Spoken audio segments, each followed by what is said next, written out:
The Assembly will hear an address by His Excellency Donald Trump, President of the United States of America. I request protocol to escort His Excellency and invite him to address the Assembly.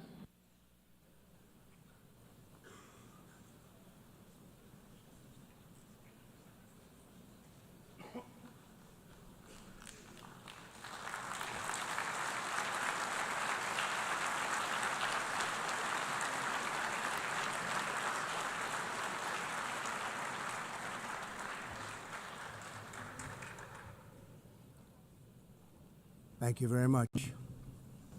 Very much appreciated.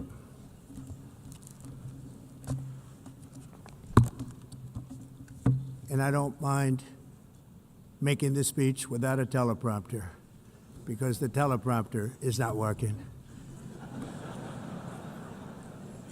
I feel very happy to be up here with you nevertheless, and that way you speak more from the heart.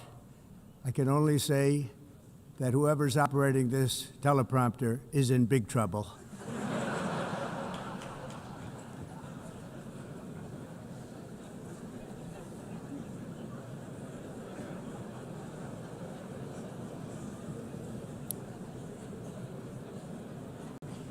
Hello, Madam First Lady. Thank you very much for being here. And Madam President, Mr. Secretary General, First Lady of the United States, distinguished delegates, ambassadors, and world leaders. 6 years have passed since I last stood in this grand hall and addressed a world that was prosperous and at peace in my first term. Since that day, the guns of war have shattered the peace I forged on 2 continents. An era of calm and stability gave way to one of the great crises of our time. And here in the United States, 4 years of weakness, lawlessness, and radicalism under the last administration delivered our nation into a repeated set of disasters. 1 year ago, our country was in deep trouble, but today, just 8 months into my administration, we are the hottest country anywhere in the world, and there is no other country even close. America is blessed with the strongest economy, the strongest borders, the strongest military, the strongest friendships, and the strongest spirit of any nation on the face of the earth. This is indeed the golden age of America. We are rapidly reversing the economic calamity we inherited from the previous administration, including ruinous price increases and record-setting inflation like we've never had before. Under my leadership, energy costs are down, gasoline prices are down, grocery prices are down, mortgage rates are down, and inflation has been defeated. The only thing that's up is the stock market, which just hit a record high. In fact, it hit a record high 48 times in the last short period of time. Growth is surging, manufacturing is booming. The stock market, as I said, is doing better than it's ever done. And all of you in this room benefit by that, almost everybody. And importantly, workers' wages are rising at the fastest pace in more than 60 years. And that's what it's all about, isn't it? In 4 years of President Biden, we had less than $1 trillion of new investment into the United States. In just 8 months since I took office, we have secured commitments and money already paid for $17 trillion. Think of it, 4 years, less than $1 trillion, 8 months, much more than $17 trillion is being invested in the United States. And it's now pouring in from all parts of the world. We've implemented the largest tax cuts in American history and the largest regulation cuts in American history, making this once and again the best country on earth to do business. And many of the people in this room are investing in America, and it's turned out to be an awfully good investment during this 8-month period. In my first term, I built the greatest economy in the history of the world. We had the best economy ever, history of the world. And I'm doing the same thing again, but this time it's actually much bigger and even better. The numbers far surpass my record-setting first term. On our southern border, we have successfully repelled a colossal invasion, and for the last 4 months, and that's 4 months in a row, the number of illegal aliens admitted and entering our country has been 0. Hard to believe, because if you look back just a year ago, it was millions and millions of people pouring in from all over the world, from prisons, from mental institutions, drug dealers. All over the world they came. They just poured into our country with the ridiculous open border policy of the Biden administration. Our message is very simple. If you come illegally into the United States, you're going to jail, or you're going back to where you came from, or perhaps even further than that. You know what that means. I want to thank the country of El Salvador for the successful and professional job they've done in receiving and jailing so many criminals that entered our country. And it was under the previous administration that the number became record-setting, and they're all being taken out. We have no choice. And other countries have no choice, because other countries are in the exact same situation with immigration. It's destroying your country, and you have to do something about it. On the world stage, America is respected again like it has never been respected before. You think about 2 years ago, 3 years ago, 4 years ago, or 1 year ago, we were a laughingstock all over the world.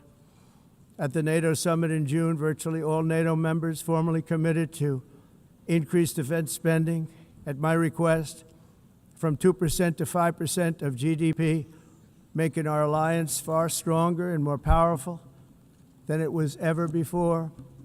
In May, I traveled to the Middle East to visit my friends and rebuild our partnerships in the Gulf and those valued relationships with Saudi Arabia, Qatar, and the UAE, and other countries are now, I believe, closer than ever before.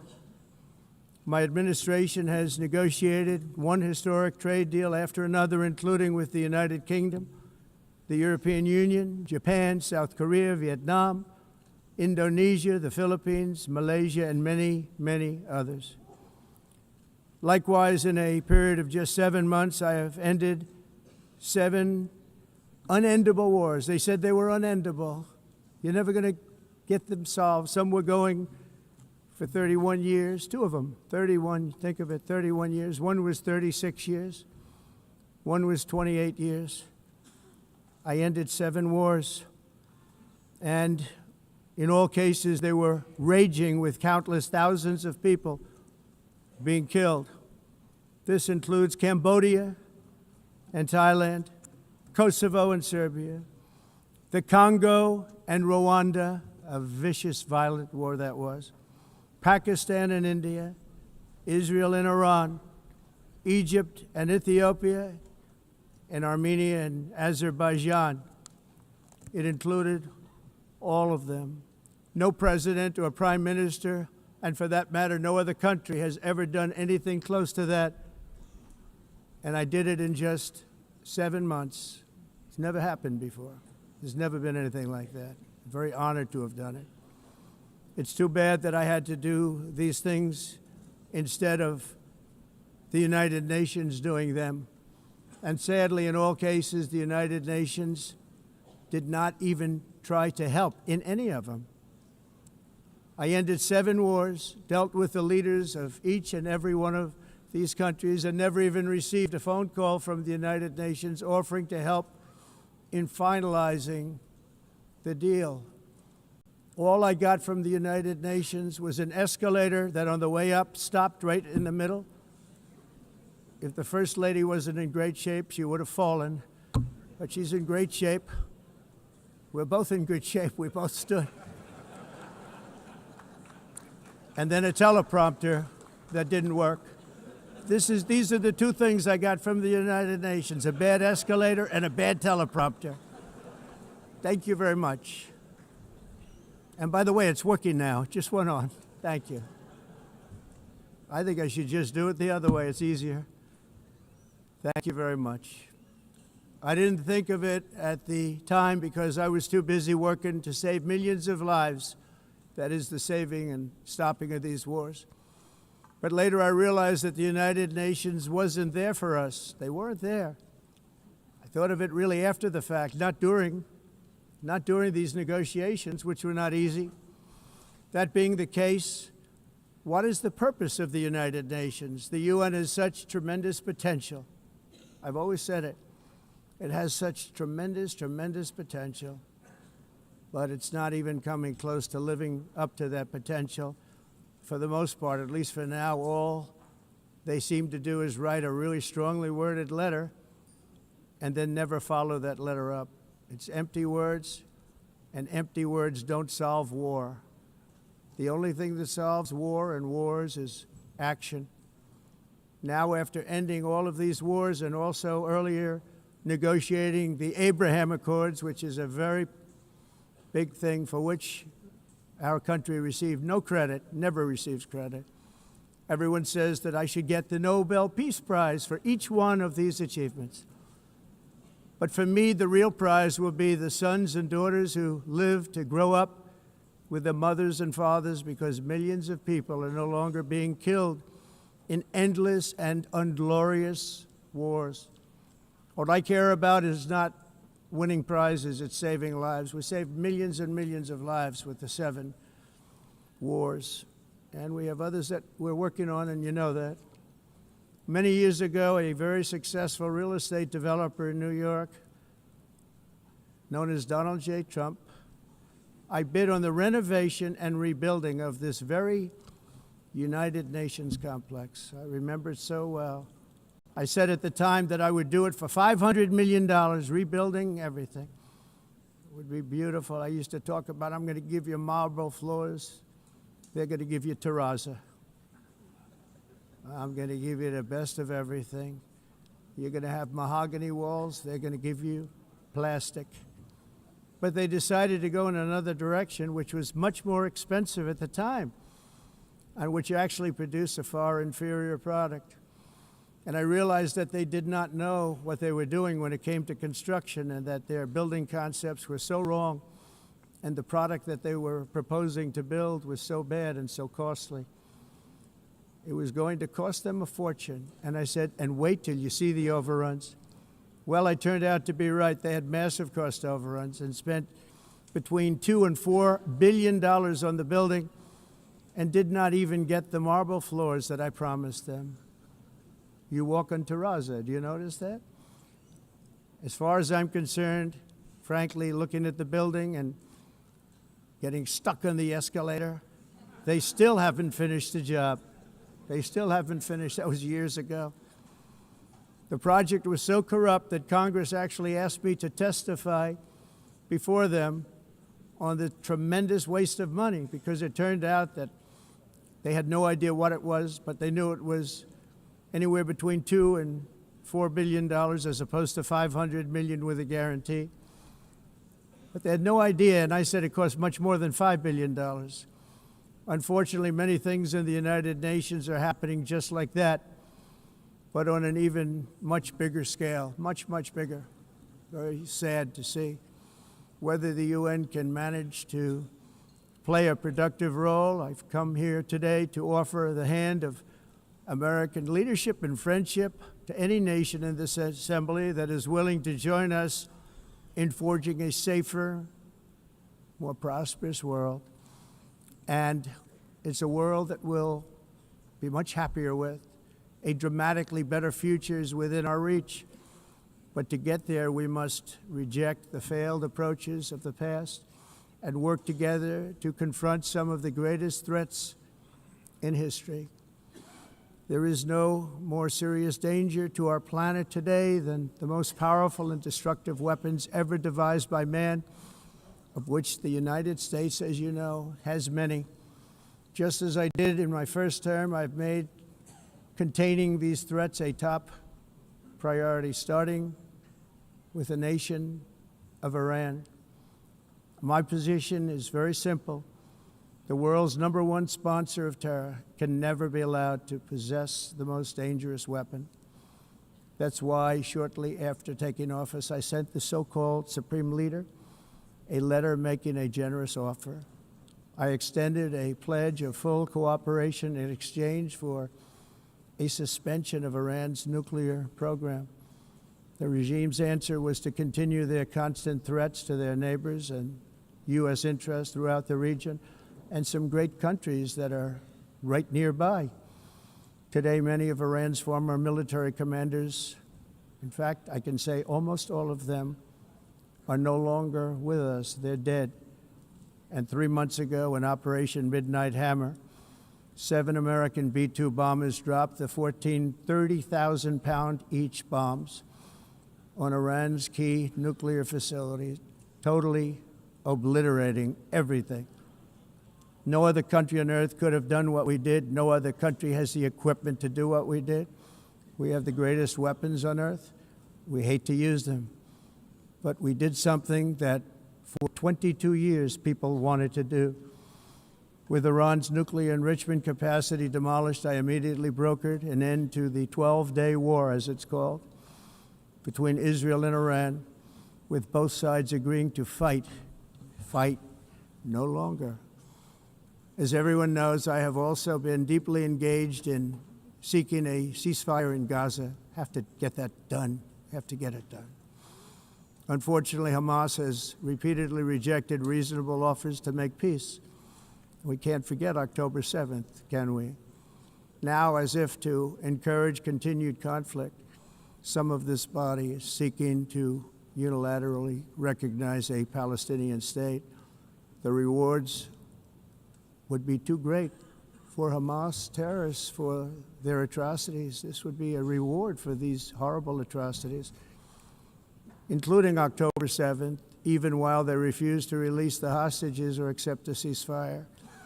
Instead of giving to Hamas and giving so much, because they've taken so much, they have taken so much. This could have been solved so long ago. But instead of giving in to Hamas's ransom demands, those who want peace should be united with one message: release the hostages now. Just release the hostages now. Thank you.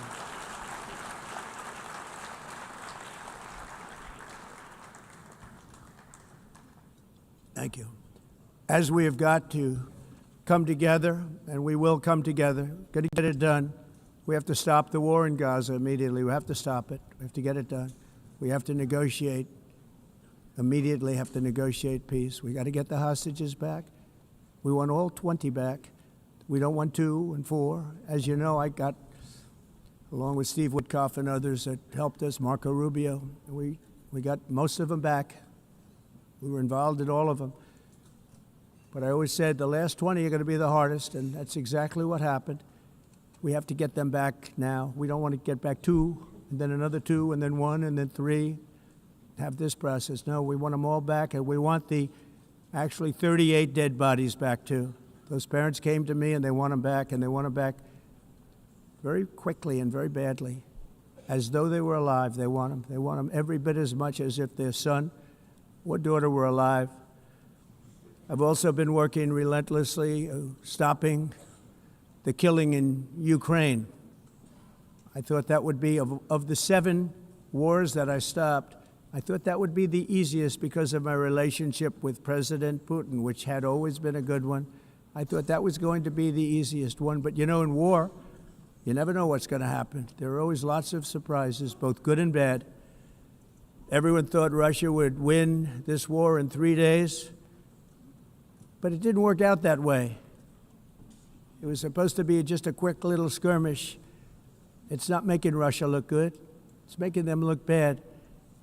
No matter what happens from here on out, this was something that should have taken a matter of days, certainly less than a week, and they've been fighting for 3.5 years and killing anywhere from 5,000 to 7,000 young soldiers, mostly soldiers, on both sides, every single week, from 5,000 to 7,000 dead young people, and some in cities, much smaller numbers, where rockets are shot, where drones are dropped.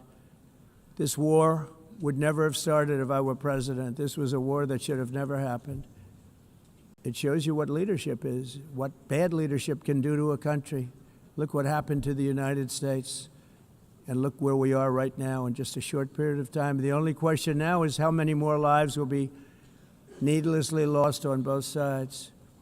China and India are the primary funders of the ongoing war by continuing to purchase Russian oil. But inexcusably, even NATO countries have not cut off much Russian energy and Russian energy products, which, as you know, I found out about 2 weeks ago, and I wasn't happy. Think of it. They're funding the war against themselves. Who the hell ever heard of that one?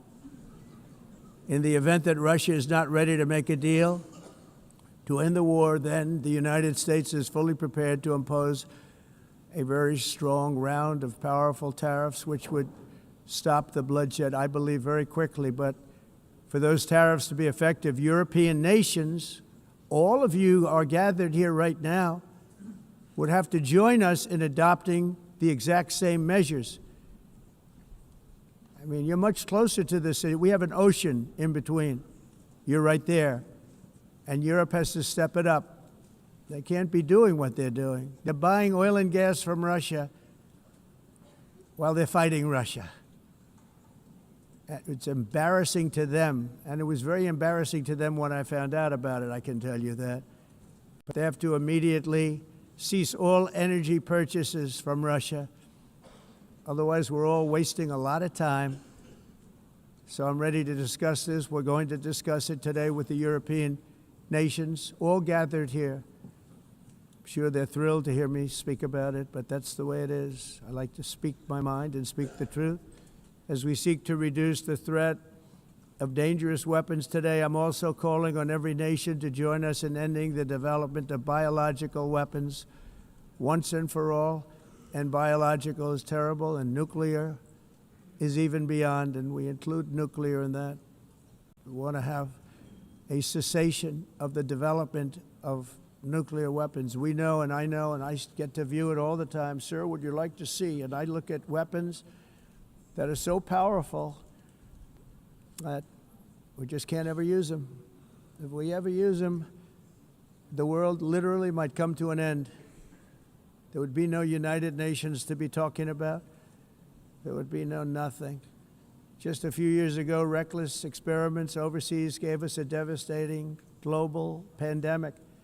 Yet despite that worldwide catastrophe, many countries are continuing extremely risky research into bioweapons and man-made pathogens. This is unbelievably dangerous. To prevent potential disasters, I'm announcing today that my administration will lead an international effort to enforce biological weapons convention, which is going to be meeting with the top leaders of the world by pioneering an AI verification system that everyone can trust. Hopefully the UN can play a constructive role, and it will also be one of the early projects under AI. Let's see how good it is, because a lot of people are saying it could be one of the great things ever, but it also can be dangerous, but it can be put to tremendous use and tremendous good, and this would be an example of that.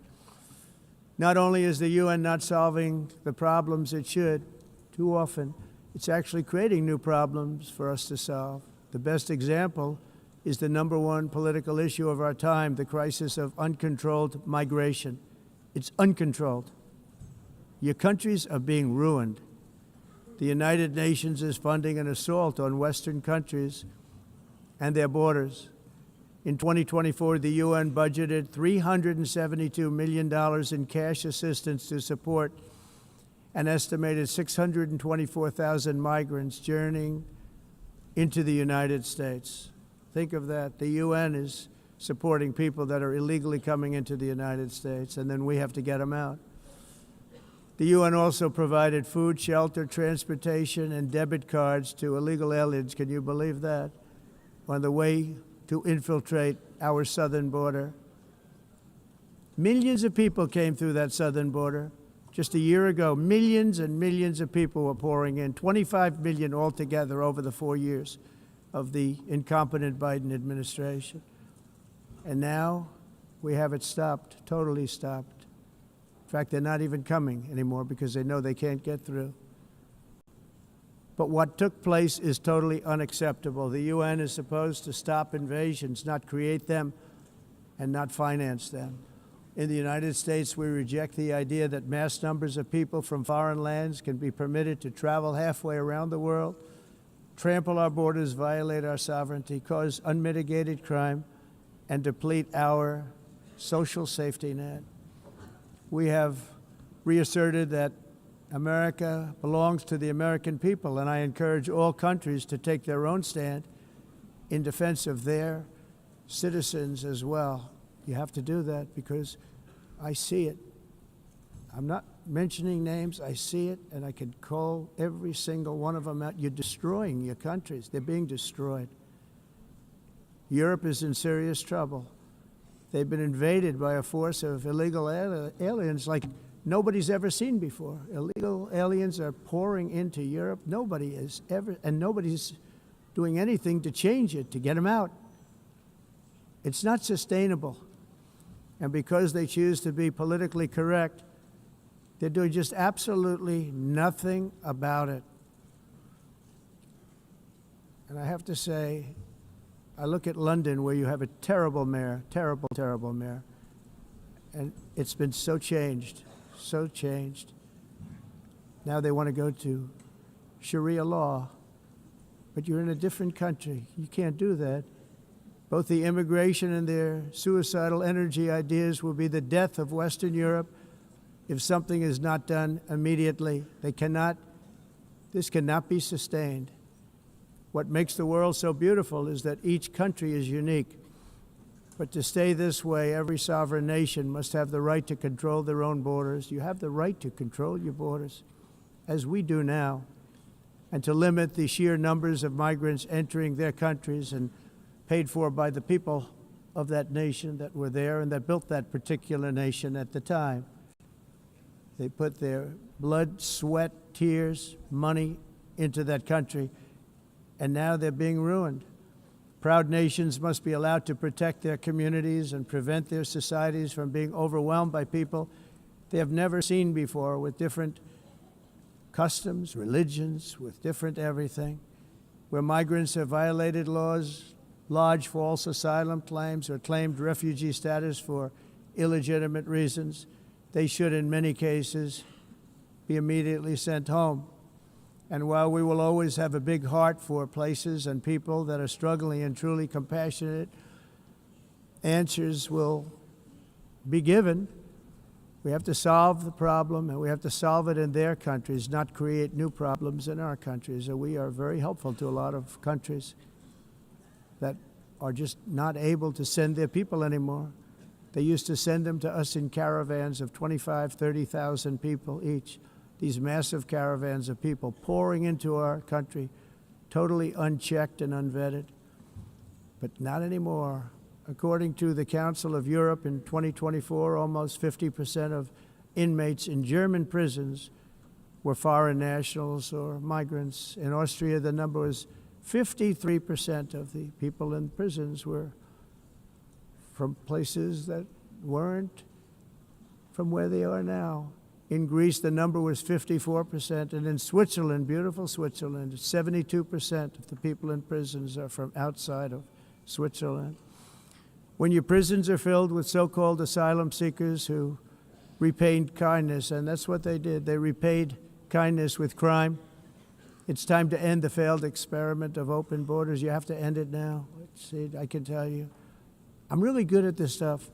Your countries are going to hell. In America, we've taken bold action to swiftly shut down uncontrolled migration. Once we started detaining and deporting everyone who crossed the border, and removing illegal aliens from the United States, they simply stopped coming. They're not coming anymore. We're getting a lot of credit, but they're not coming anymore. This was a humanitarian act for all involved, because on the trips up, thousands of people a week were dying. Women were being raped. Nobody's ever seen anything like it. Raped, horribly beaten, raped. On the trip up, the journey up, it was a long walk. It was a long, arduous journey, indeed. And it was also a historic victory against human trafficking throughout the region. What we did was a victory, and we saved so many lives of people that wouldn't make the journey. That journey was loaded up with death. Loaded up with death.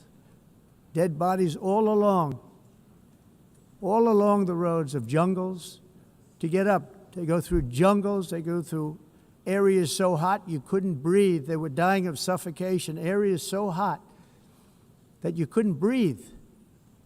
Dead bodies all over. By them not coming, we're saving tremendous numbers of lives. My people have done a fantastic job in doing what they did, and the American public agrees with it. I mean, I was very proud to see this morning I have the highest poll numbers I've ever had. Part of it is because of what we've done on the border. I guess the other part is what we've done on the economy. Joe Biden's policies empowered murderous gangs, human smugglers, child traffickers, drug cartels, and prisoners from all over the world. The previous administration also lost nearly 300,000 children. Think of that. They lost more than 300,000 children, little children, who were trafficked into the United States on the Biden watch, many of whom have been raped, exploited, and abused, and sold. Sold. Nobody talks about that. The fake news doesn't write about it. With many others, young children who are missing or dead. And we found a lot of these children, and we're sending them back, and we've been sending them back to their parents. They said, nobody knows who they are. They said, where do you come from? And they'll give us a country, and we'll find out, and we'll figure it out, and we'll bring them back to their homes. And the mother and father rush to the door, and their tears in their eyes. They can't believe that they're seeing their son or daughter, their little son or daughter again. We've done almost 30,000 of them so far. Any system that results in the mass trafficking of children is inherently evil. Yet that is exactly what the globalist migration agenda has done, and it's what it's all about.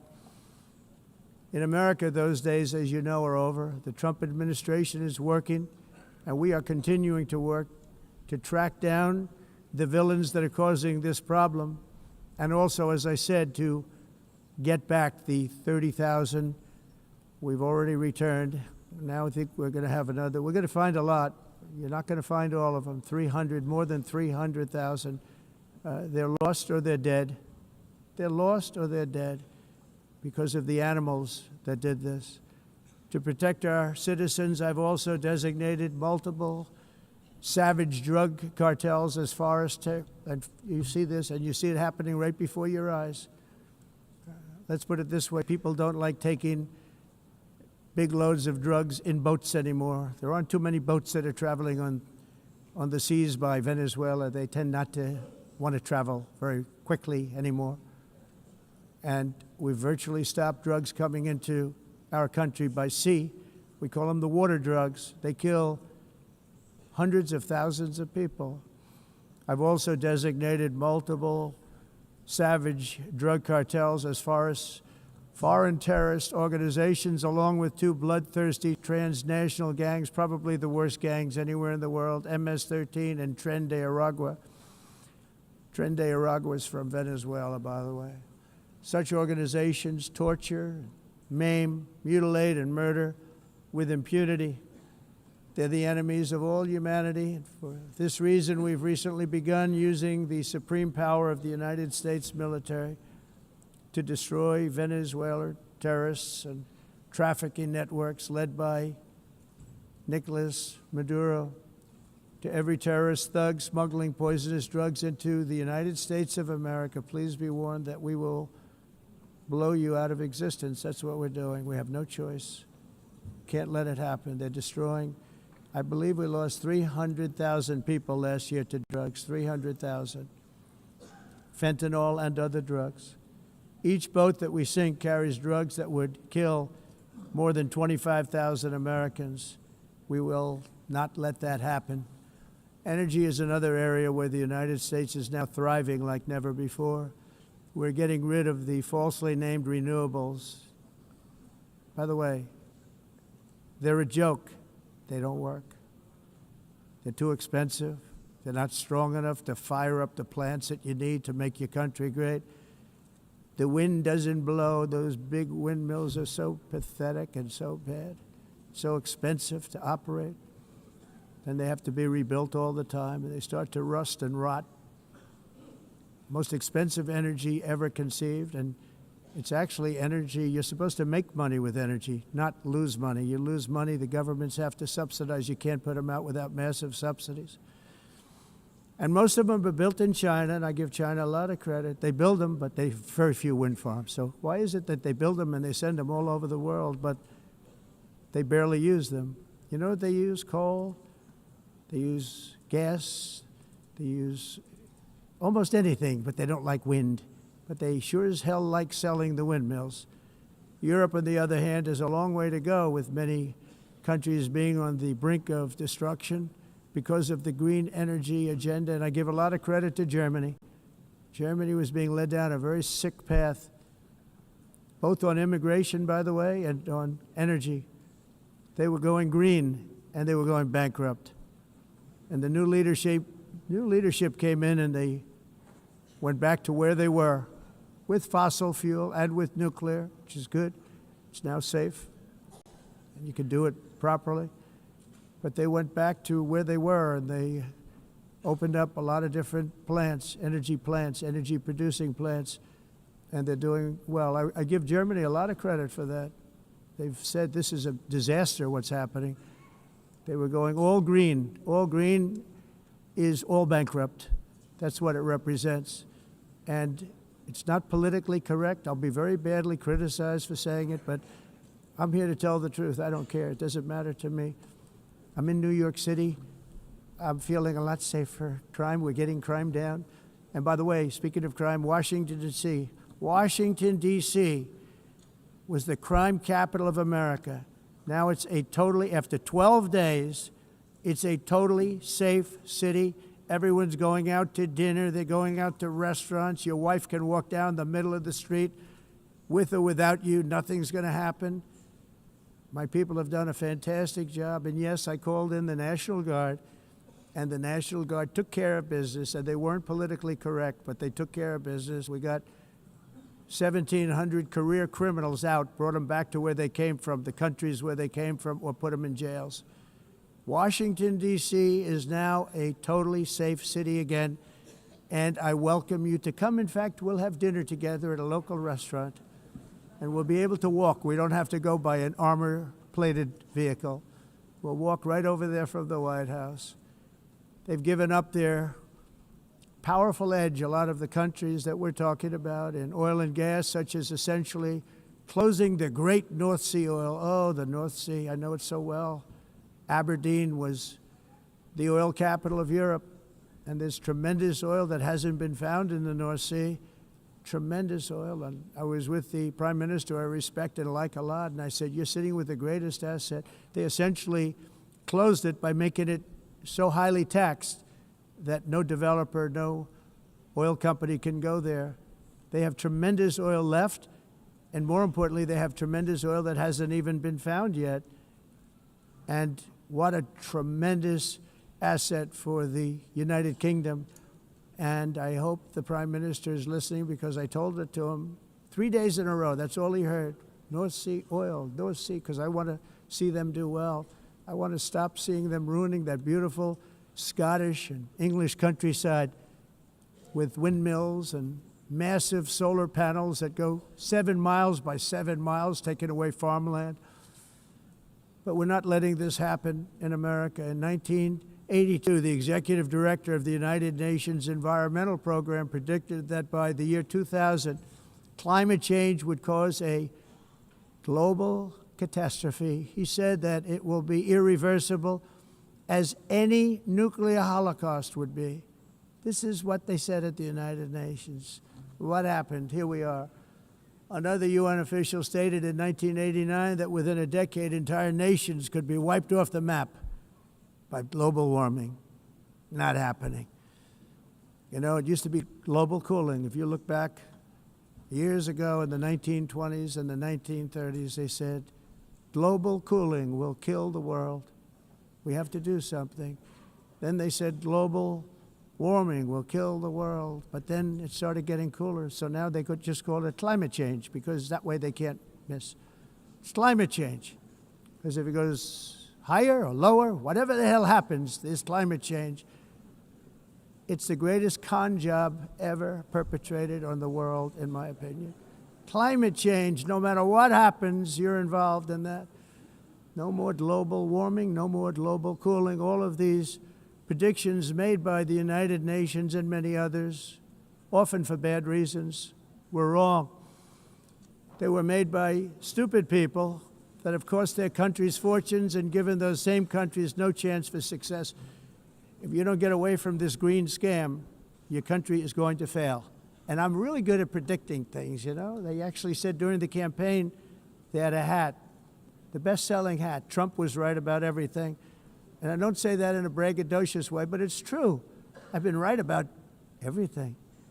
And I'm telling you that if you don't get away from the green energy scam, your country is going to fail. And if you don't stop people that you've never seen before, that you have nothing in common with, your country is going to fail. I'm the President of the United States, but I worry about Europe. I love Europe. I love the people of Europe. And I hate to see it being devastated by energy and immigration. This double-tailed monster destroys everything in its wake, and they cannot let that happen any longer. You're doing it because you want to be nice. You want to be politically correct, and you're destroying your heritage. They must take control strongly and immediately of the unmitigated immigration disaster and the fake energy catastrophe before it's too late.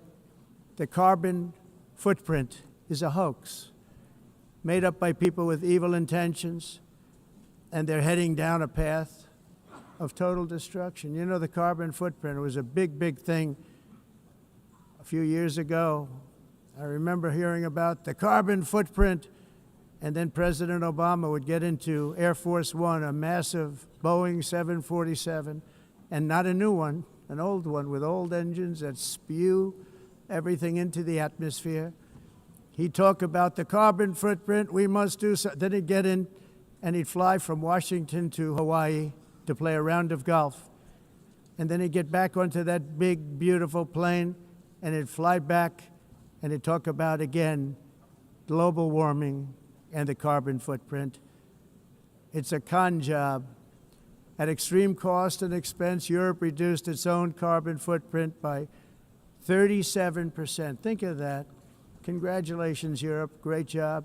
You cost yourself a lot of jobs, a lot of factories closed, but you reduced the carbon footprint by 37%. However, for all of that sacrifice and much more, it's been totally wiped out and then some by a global increase of 54%. Much of it coming from China and other countries that are thriving around China, which now produces more CO2 than all the other developed nations in the world. So all of these countries are working so hard on the carbon footprint, which is nonsense, by the way. It's nonsense. You know, it's interesting. In the United States, we have still radicalized environmentalists, and they want the factories to stop. Everything should stop. No more cows. We don't want cows anymore. I guess they want to kill all the cows. They want to do things that are just unbelievable, and you have it too. But you know, we have a border, strong, and we have a shape, and that shape doesn't just go straight up. That shape is amorphous when it comes to the atmosphere. And if we had the most clean air, and I think we do, we have very clean air. We have the cleanest air we've had in many, many years. But the problem is that other countries, like China, which has air that's a little bit rough, it blows And no matter what you're doing down here, the air up here tends to get very dirty because it comes in from other countries where their air isn't so clean. And the environmentalists refuse to acknowledge that. Same thing with garbage. In Asia, they dump much of their garbage right into the ocean. And over about a 1 week and 2 week journey, it flows right past Los Angeles. You've seen it. Massive amounts of garbage, almost too much to do anything about, flowing past Los Angeles, past San Francisco, and then somebody will get in trouble because he dropped a cigarette on the beach. The whole thing is crazy. The primary effect of these brutal green energy policies has not been to help the environment, but to redistribute manufacturing and industrial activity from developed countries that follow the insane rules that are put down to polluting countries that break the rules and are making a fortune. They're making a fortune. European electricity bills are now 4 to 5 times more expensive than those in China, and 2 to 3 times higher than the United States. And our bills are coming way down. You probably see that our gasoline prices are way down. You know, we have an expression, drill, baby, drill, and that's what we're doing. We're going to be much lower in a year from now. But they've come way down over the last year. As a result, every air conditioner is like very uncommon to see one in some of these countries because the electric costs are so high. So while the U.S. has approximately 1,300 heat-related deaths annually, that's a lot, Europe loses more than 175,000 people to heat deaths each year because the costs are so expensive you can't turn on an air conditioner. What is that all about? That's not Europe. That's not the Europe that I love and know. All in the name of pretending to stop the global warming hoax. The entire globalist concept of asking successful industrialized nations to inflict pain on themselves and radically disrupt their entire societies must be rejected completely and totally, and it must be immediate. That's why in America I withdrew from the fake Paris Climate Accord, where, by the way, America was paying so much more than every country. Others weren't paying. China didn't have to pay until 2030. Russia was given an old standard that was easy to meet, a 1990 standard. But for the United States, we're supposed to pay like $1 trillion. And I said, this is another scam. The fact is, the United States has been taken advantage of by the world for many, many years, but not any longer, as you probably noticed. I unleashed massive energy production and signed historic executive orders to hunt for oil, but we don't have to do much hunting because we have the most oil of any nation anywhere, oil and gas in the world. And if you add coal, we have the most of any nation in the world. Clean, I call it clean, beautiful coal. You can do things today with coal that you couldn't have done 10 years ago, 15 years. So I have a little standing order in the White House. Never use the word coal, only use the words clean, beautiful coal. Sounds much better, doesn't it? But we stand ready to provide any country with abundant, affordable energy supplies if you need them, when most of you do. We're proudly exporting energy all over the world. We're now the largest exporter. In the United States, we want trade and robust commerce with all nations, everybody. We want to help nations. We're going to help nations. But it must also be fair and reciprocal. The challenge with trade is much the same with climate. The countries that followed the rules, all their factories have been plundered. It's really sad to watch. They've been broken. They've been broken by countries that broke the rules. That's why the United States is now applying tariffs to other countries, and much as these tariffs were for many years applied to us, uncontrollably applied to us. We've used tariffs as a defense mechanism under the Trump administration, including my first term, where hundreds of billions of dollars in tariffs were taken in. And by the way, we had the lowest inflation, and now we have very low inflation. The only thing different is that we have hundreds of billions of dollars flowing into our country. But this is how we will ensure that the system works for everyone and is sustainable into the future. We're also using tariffs to defend our sovereignty and security throughout the world, including against nations that have taken advantage of former U.S. administrations for decades, including the most corrupt, incompetent administration in history, the sleepy Joe Biden administration. Brazil now faces major tariffs in response to its unprecedented efforts to interfere in the rights and freedoms of our American citizens and others, with censorship, repression, weaponization, judicial corruption, and targeting of political critics in the United States.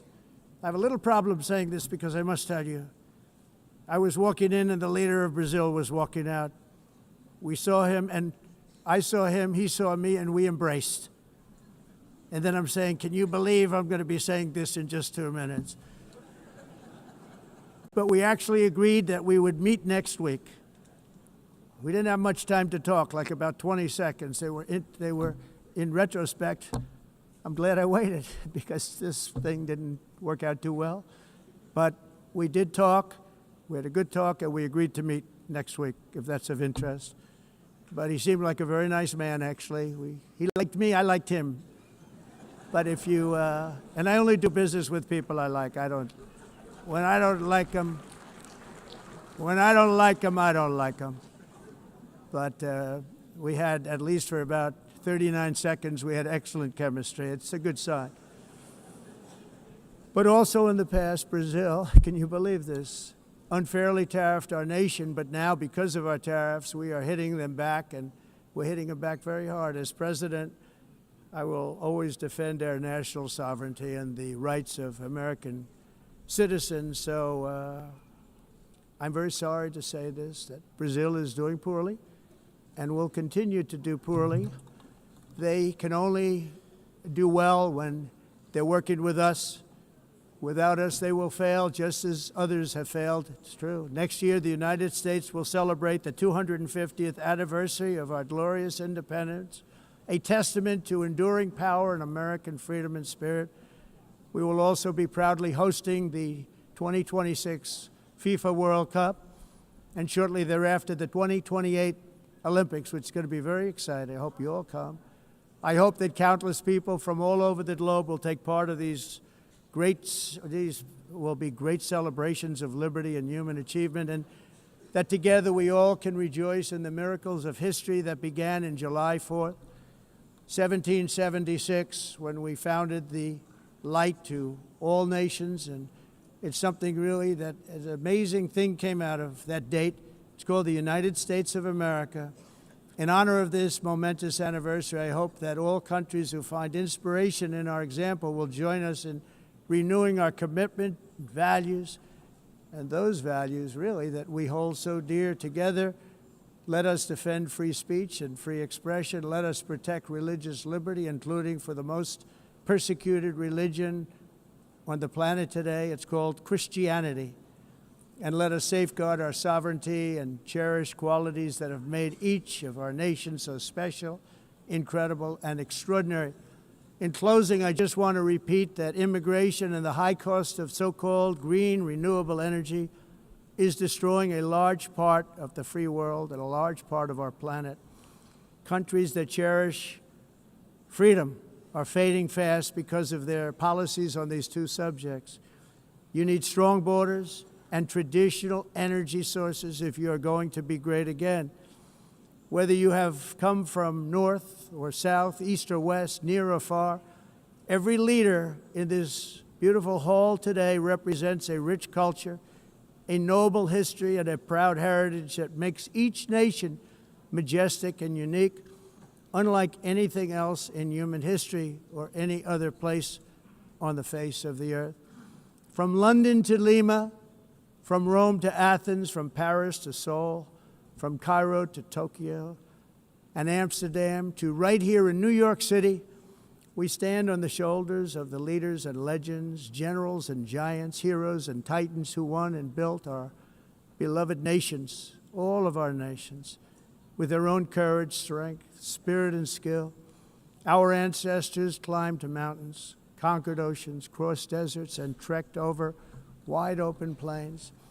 They charged into thunderous battles, plunged into grave dangers, and they were soldiers and farmers and workers and warriors and explorers and patriots. They built towns into cities, tribes into kingdoms, ideas into industries, and small islands into mighty empires. You're a part of all of that. They were champions for their people who never gave up and who never, ever gave in. Their values defined our national identities. Their visions forged our magnificent destiny. Everybody in this room is a part of it in your own way. Each of us inherits the deeds and the myths, the triumphs, the legacies of our own heroes and founders who so bravely showed us the way. Our ancestors gave everything for homelands that they defended with pride, with sweat, with blood, with life, and with death. Now the righteous task of protecting the nations that they built belongs to each and every one of us. So together let us uphold our sacred duty to our people and to our citizens. Let us protect their borders, ensure their safety, preserve their cultures, treasure, and traditions, and fight, fight, fight for their precious dreams and their cherished freedoms. And in friendship and really a beautiful vision, let us all work together to build a bright, beautiful planet, a planet that we all share, a planet of peace and a world that is richer, better, and more beautiful than ever before. That can happen. It will happen. It will happen, and I hope it can happen and start right now, right at this moment. We'll turn it around. We're going to make our countries better, safer, more beautiful. We're going to take care of our people. Thank you very much. It's been an honor. God bless the nations of the world. Thank you very much. Bye.